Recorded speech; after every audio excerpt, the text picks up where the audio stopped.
You've got to ask yourself whether the Liberals are trying to win this election or not. I mean, Erica Betts in Tasmania is a genuine Liberal Conservative Senate candidate. Will he get your preferences?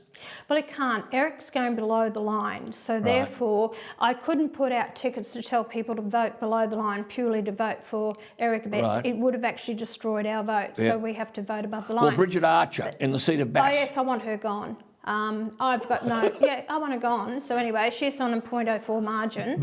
But you will preference the Braddon Liberal, Gavin Pearce. Yes, I do, because he is a Conservative. So I want to see Zimmerman gone. Yes. I think he needs to go. I'd like to see Fiona Martin gone. So you'll preference Labor ahead of Liberal in Trent Zimmerman's seat of North Sydney? Yes. Tim Wilson in Goldstein? It's not our... Alan, let's make this quite clear. It's only my recommendation on our how to vote cards. Yep. People I've been trying, I'm the only one that has been trying to educate people that they own their preferences. They don't have to follow the how to vote cards. Right. So get smart, Australians, understand the voting system. You make the decision, because whichever way this election goes, it's not up to Pauline Hanson. It is you, the voters out there. Good on you. What I'm saying is this Senate vote, I think, is very, very important. The polls today suggest that Labor are a mile in front. The Greens have got 15% on the polls, so Labor plus the Greens will get Albanese over the line. So any sort of legislation could come up. Isn't it valid that we should be focusing on the Senate and voting for people who'll knock off some of this rubbish? Most definitely, Alan. It's a House of Review. That's where it finally has passed the Senate. And that's where you get common sense from the crossbench. So I'm not bloody minded to knock back good legislation because it might be the Liberal Party or it might be the Labor Party in the past. But Morrison is determined to destroy me and One Nation, and he's been propping up all these lefties that are actually, and that's why we've got the 2050 net zero. It's extraordinary. Jackie Lambie is reported to have said that any preference deal with the Liberals was, quote, news to us. Your thoughts? Well, that's exactly right. She knew nothing about it till it was printed in the newspaper, so they didn't negotiate with her or talk to her about it. They just did it out of bloody mindedness to actually destroy One Nation in Tasmania and not give us extra Senate seats, which would actually help the coalition and not having to deal with the lefty side of the Parliament. Is there any evidence that disaffected and disappointed Conservatives, as a result of this, may abandon the Liberal Party for One Nation?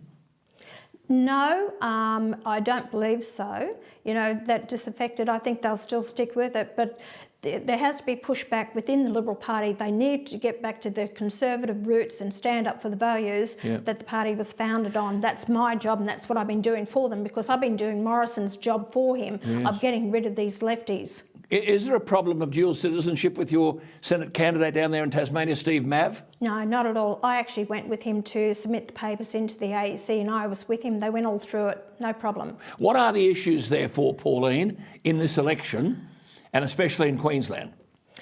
It's about the cost of living, it's about the coal industry or mining in general, because it relies very much in rural and regional areas on the mining sector. You've got the housing crisis that's going on, and providing service in rural and regional Australians. That means doctors, nurses, professionals and nursing home people. Well, now they're saying in Queensland that Liberal seats like Longman and Flynn are on the knife edge, and those seats may well be determined by preferences.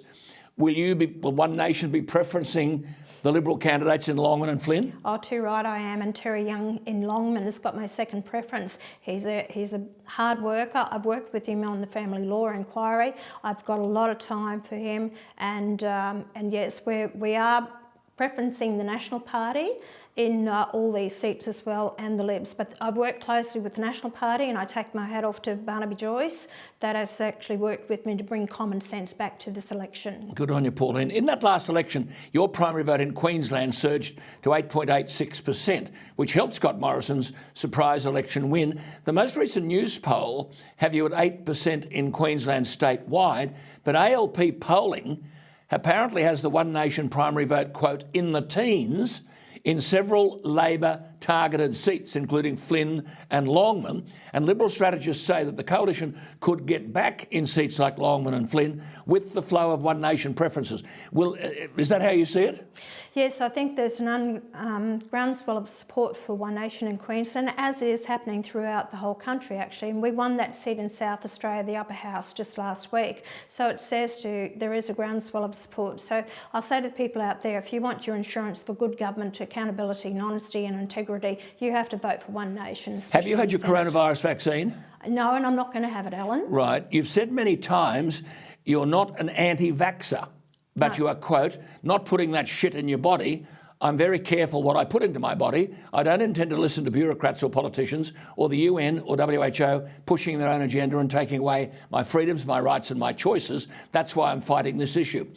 What should happen to any worker who has lost his or her job because they weren't vaccinated?